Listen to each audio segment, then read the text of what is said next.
What's up, Ninja? OJ here, and I'm here to talk about something that always comes up in my live streams. I get this question all the time when it comes to Nintendo, and it's what can Nintendo do to get third-party support? What can Nintendo do to be like Microsoft? What can Nintendo do to be like Sony or to get everything that they get? And my question to that is, should Nintendo sell their soul? Should Nintendo give up their nucleus, their DNA that makes them different whenever they come up with their products and what they do? Should they do that in order to be like the competitors, to get the same things that they get? Everybody wants major Western third-party support, right? Because Japanese developers are starting to come over to Nintendo Switch, but there's still going to be a lot of games this generation and also next generation that don't come to Nintendo systems because they don't do the same thing. So, should Nintendo sell their soul? And I'm going to sit here and be completely honest with you guys, is no. I personally don't want 4 systems or 4 devices on the market that all do the same thing. PC, PlayStation, Xbox, and Nintendo. All of them just boxes that just sit down right there, all play the same games with a few different exclusives between them. And of course with Nintendo, a ton of different exclusives.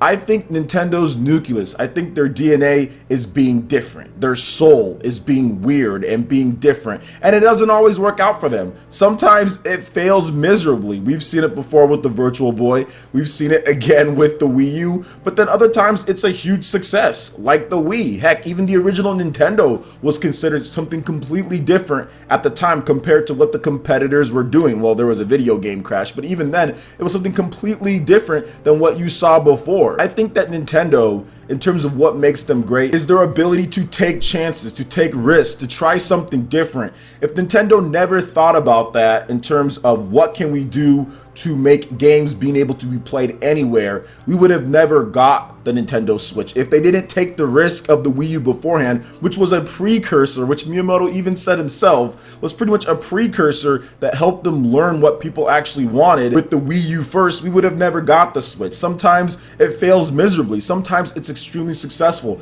But I think at the end of the day, taking those risks and doing something different, doing something innovative is what makes the gaming industry great. I think we need somebody that's willing to take those risks. I think we need somebody that's willing to not just say, okay, let's just make a PC in a box. Let's just take this like PC and put it in a box and okay, all the third-party support. Because to me, I'm not so far up Nintendo to the fact that I can't go out there and buy a PS4 or I can't go out there and buy an Xbox One. And I get it. Not everybody can afford every single system and it'd be great to have all those games. And I completely get that, guys. But when I was growing up as a kid, I couldn't afford every single system too. And I had to just either wait, I had to wait to get a job, whatever the case was, in order to play certain games that I wanted to play. So you're not the first or the last person if you're one of those that hasn't been able to afford things and maybe you have to wait. That's happened to me, and that's just how it is when it comes to it. I feel compassion for those, but at the same time, sometimes you just have to play what's available to you because playing video games at the end of the day is just a privilege. We are privileged to be able to just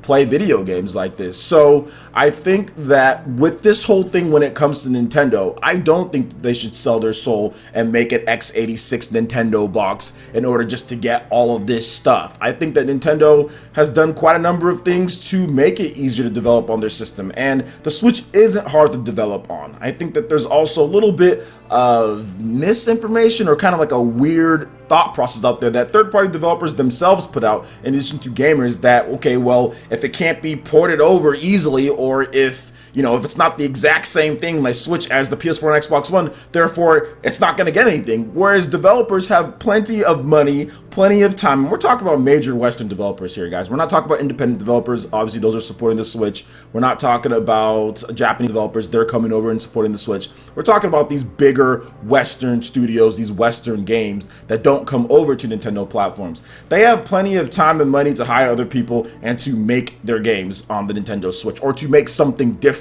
I mean, people love to forget the Nintendo DS. Western developers supported that thing like crazy. There was Call of Duty, EA was on there, all these different Western developers put games on there. And yes, it wasn't the same as the PS3 or 360 or the systems, but at the same time, they still had money, time, and developers to make separate games for that. So where are all those developers, those major ones like Activision and like EA and all the other ones that just did stuff, where are they at on the Nintendo Switch? They could easily do it, but they're not. So they kind of give that excuse, oh, well, you know, it would be harder to port over and all that, when they can easily make, well, not easily, it's hard to make games, but they can put together teams and make games for the Nintendo Switch. It doesn't have to be a PS4, Xbox One, and Nintendo Switch. It doesn't have to be a port of what we've already gotten on other systems. I personally would love to see developers take more chances on the Nintendo Switch. I would love to see them do different things. Like, okay, well, maybe we don't have to invest $10 billion, and I'm exaggerating here, guys,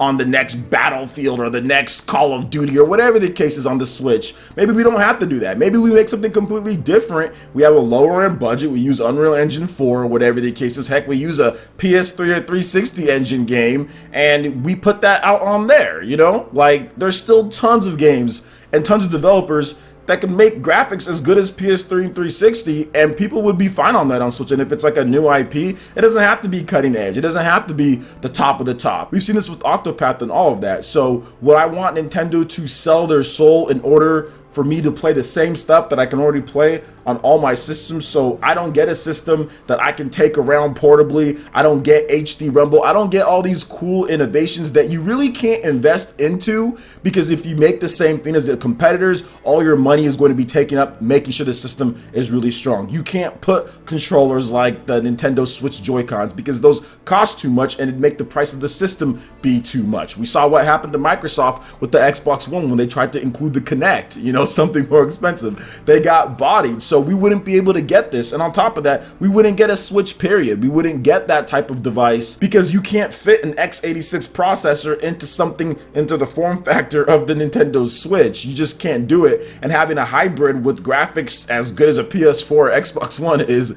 almost impossible. But even if it was possible, which I guess it could be, at this point or at the time that they were developing, but it would cost like how much money? You know, it would cost like $700 for that thing. You guys see how expensive tablets are just in general when it comes to the high-end ones, and you're talking about a video game system in that same regard. So I mean, for me, I would never want to see Nintendo sell their soul and just do what the other companies do, just because I think that it would take away from what makes them great. I don't think we get games like ARMS. I don't think we get games like Splatoon. I don't think we get those type of games if Nintendo isn't trying out different things, if Nintendo's not making weird type of things with their system. And I personally feel that the Switch itself is probably the most non-risk taking thing Nintendo's done in the past 10 years. I mean, yes, it is a hybrid, which is very different. That's very unique. Obviously, there's not a lot of companies that are doing that, but the system itself, it's Tegra. You know, it's just a normal Tegra chip that's been out there.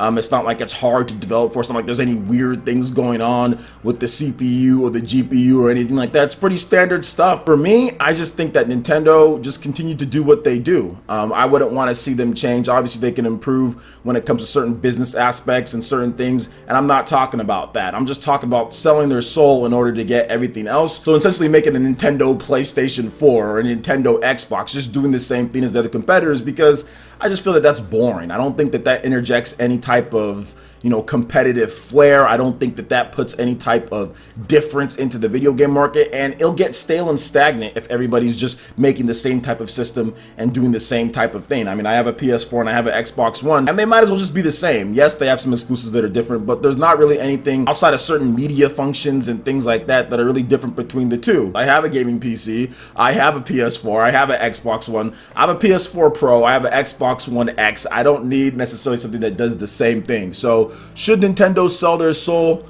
I'm going to say no. I'm going to say absolutely not. I wouldn't want them to change anything. And it's not because I don't want to see Nintendo get better or anything like that. Please don't misunderstand what I'm trying to say here. It's just because I think that Nintendo being creative and Nintendo, you know, just doing different things is fun. I think it's great for the industry. And I feel that if Nintendo did just do what everybody else does, I think that they would kind of lose passion because it's not in their DNA. It's not in their personality. If you force somebody to do something outside of their personality, are you going to get their best results? Are you going to get their best performance? Probably not. So I don't think just them being forced or everybody giving them pressure to be like everybody else is going to help them when it comes to anything, because a lot of their ideas for their games, a lot of their ideas for this stuff comes from their weird ideas with their system, you know? So I think Nintendo toned it down just a little bit, but the Joy-Cons are something completely unique and different and kind of new that has inspired a lot of great stuff and has actually put in one of my favorite features of this generation. Hands down, HD Rumble to me is a game changer. It really enhances gameplay, but that's just my opinion. So what do you guys think about this here? I'd love to hear you guys' thoughts in the comment section below. All right, Ninja, that wraps it up for this video here. Go ahead and check out the links in the description below. We got Facebook and Twitter. Go ahead and give us a like and a follow on our social media. Really helps us spread the content of PlayerEssence across the internet in addition to YouTube. Also, make sure you check out our Patreon, Twitch, and YouTube live gaming pages and consider supporting PlayerEssence. When you do so, it gets you access to all sorts of cool benefits, perks, rewards, and emotes via YouTube sponsorship. So check out the link in the description below and consider supporting PlayerEssence right here on YouTube. Hit that like button if you did like this video. Lets me know you guys want more content like this going forward in the future. And subscribe to PlayerEssence for this RPG, Japanese, and Nintendo gaming news. Thank you so much for watching, and we'll catch you, Ninja, for the next video. Peace.